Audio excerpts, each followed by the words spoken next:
Welcome! This video is designed to be a super simple introduction to HTML and CSS if you haven't used it before to create websites. And we're going to create hopefully something a little bit interesting, which is an error page that is funnier than the normal version. So I'm sure you've seen in the past that you might have some sort of error page like this. A 404 error on the internet means that you've clicked on a link and it's a broken link, so it doesn't lead to any particular page on a website. And this error message comes up that says error 404. We can't find the page you're looking for, or something like this. But that's a little bit boring, and a lot of websites come up with more interesting variations on this. They might have a joke like this page is taking a nap, or telling the user not to cry, having an interesting picture, some nicer colors and fonts on the background, etc. So our job is we're going to create hopefully one of these slightly more interesting 404 error pages. We're going to be using a fantastic website called JSFiddle that lets you write HTML and CSS code and see the results in your browser. If you click on the Google result here, it will come up into the page. And if you click on sign in, if you don't have an account, you'll be able to sign up with a username and a password. Once you're signed in, I recommend that you click on settings and select this layout, tabs in brackets columns, because that's the layout that I'm using and things will be less confusing that way. Also on the website, please make sure that you hit save regularly when you're going, otherwise you might lose some code that you've done. You can set it in the settings to autosave. However, you will get a lot of saves happening maybe when you don't want them to, but I'll leave it up to you. Alright, let's start off by creating this basic sort of error message layout here. You can make yours a little bit funnier than this if you wish, but we're going to try and get this sort of styling and layout.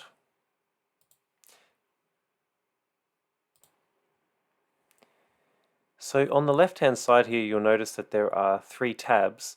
We're going to be using in this project 2 tabs. The HTML is where we're going to put the content of our page, so the words and the images that appear on our page.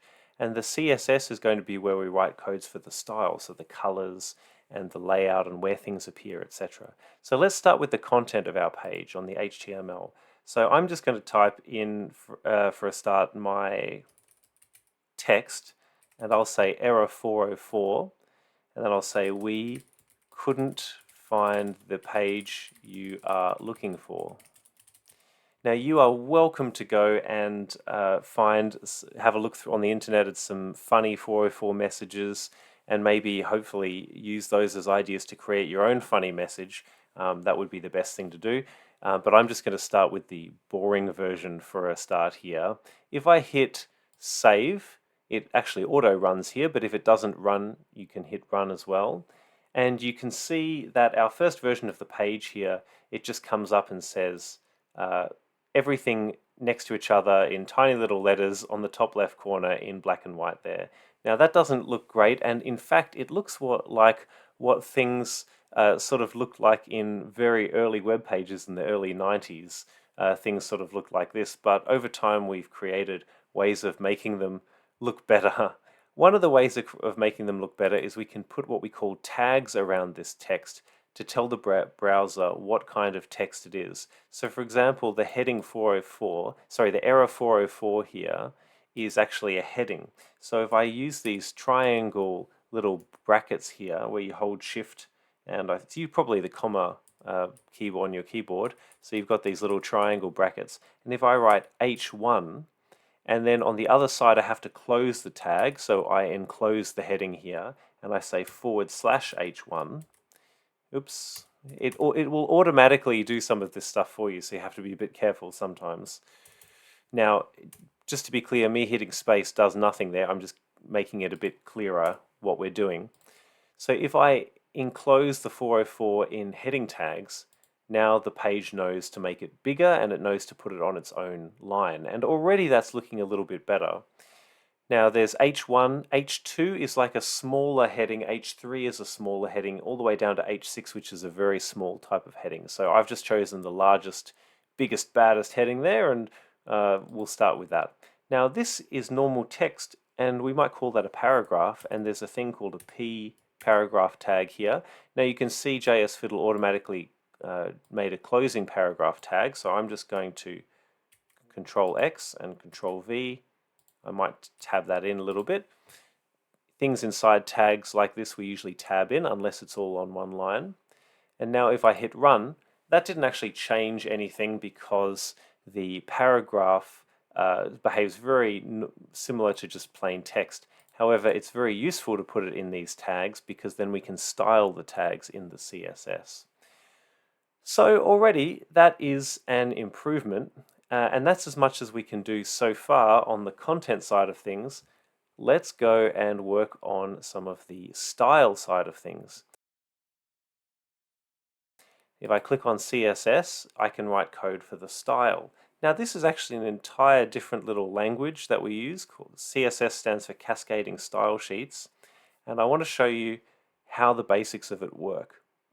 So we said we could use these tags here to style things. So for example, if I wanted my heading to be red, I could say H1 and then open these curly braces.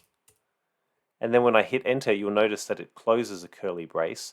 The reason those are on different lines is we might list several styles here that we want for the heading, all of the heading ones on our page, which in this case is the error 404. And I can do all sorts of things. So I could say color. Now it needs to be the American spelling, COLOR. And I could say red. So now if we run that, you'll see that it's there. I could say font size, and I could say 100 pixels, for example. Just for reference, your page across is about 2000 pixels roughly, so this is how high it is, I believe. So that'll be quite big.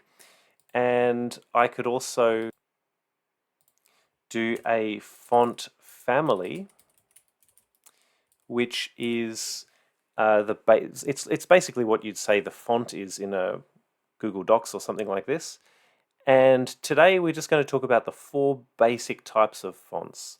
So there is serif, which is actually the default font here. And serif fonts have little serifs, which are these tiny little decorations on the edges of all the letters. If we said sans -serif, that means without those little decorations. And it looks like this, which is in a lot of cases easier to read and looks a bit more modern.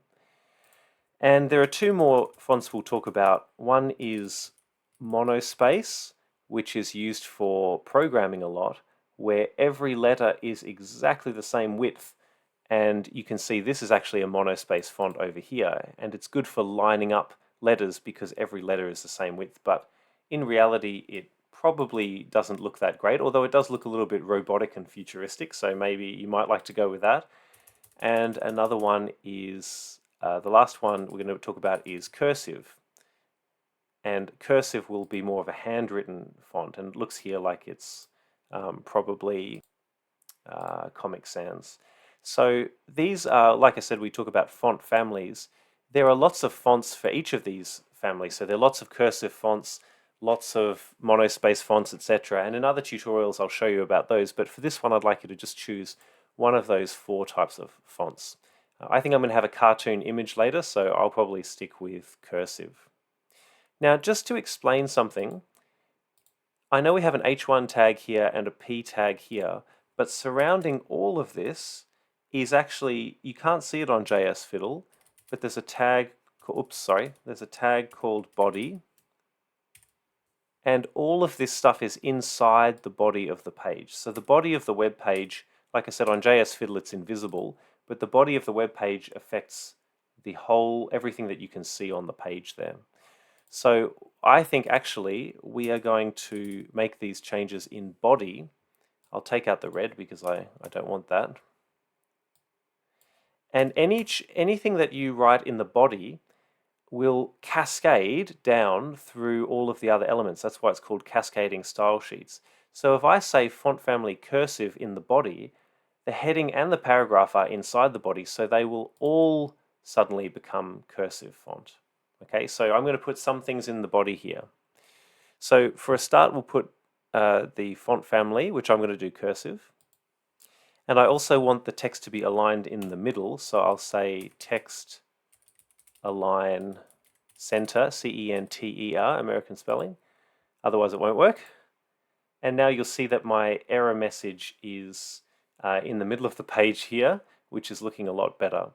Now we might go down into our H1 tag here, and I'm going to add something called a margin. Now a margin is space either on the side or at the top, on the right, at the bottom. And I want to add some space at the top of this heading here so that it's pushed down into the page a bit more. So I'll say margin top, and I'll just experiment. I'll try 100 pixels, px, and maybe that's not enough. I might say 150 pixels.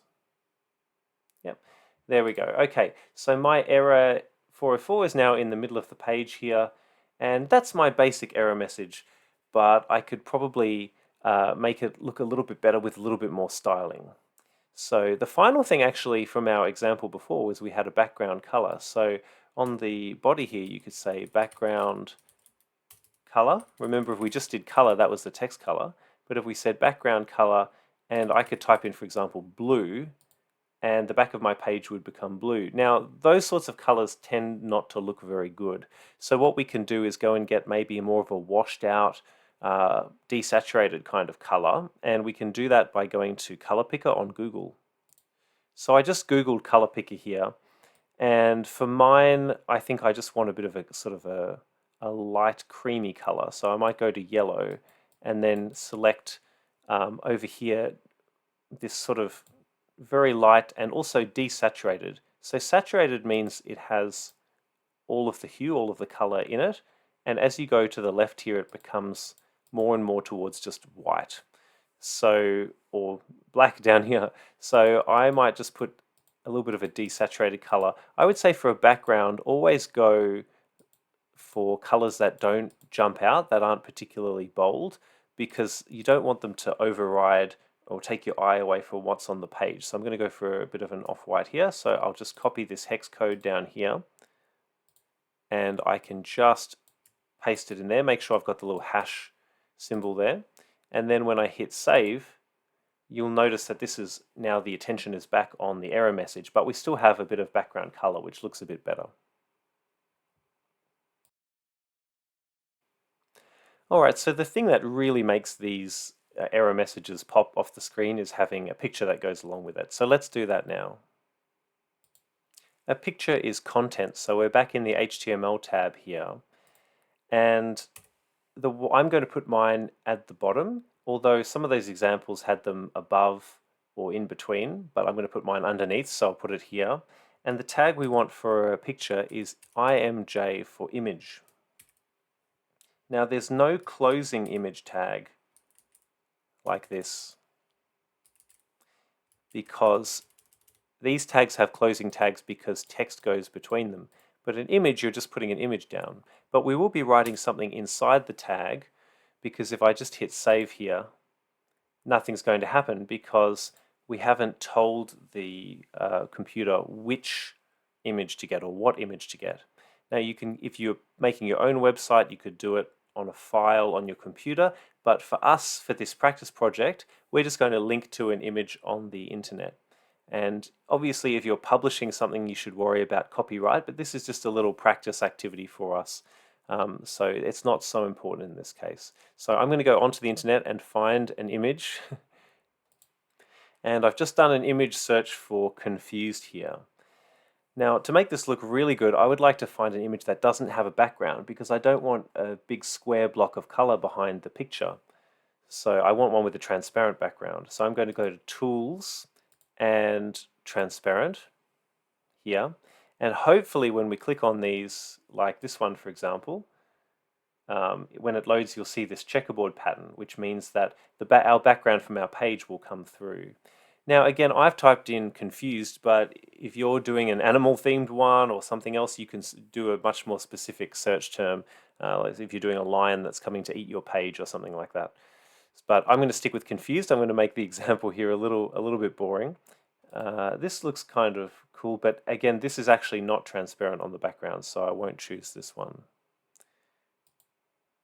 let's just stick with this one for the moment. So I'm going to right click and I'm going to say copy image address because we're going to link to it, so we need the address. And then back in here inside the tag, we're going to write the source, src, source. It's just a shortened version, being a bit lazy there. And we need to put quotation marks or talking marks, and then inside those, paste our link. And hopefully, when we hit run, okay, so the image showed up. Now for me, this image is probably a little bit too big. So another thing you can do is after the talking marks, but before the closing element, the bracket here, you can say, I want the width equals, and you could say, for example, you could just try a number, 200 pixels. And you'll notice now, I think for me, I want it a little bit bigger.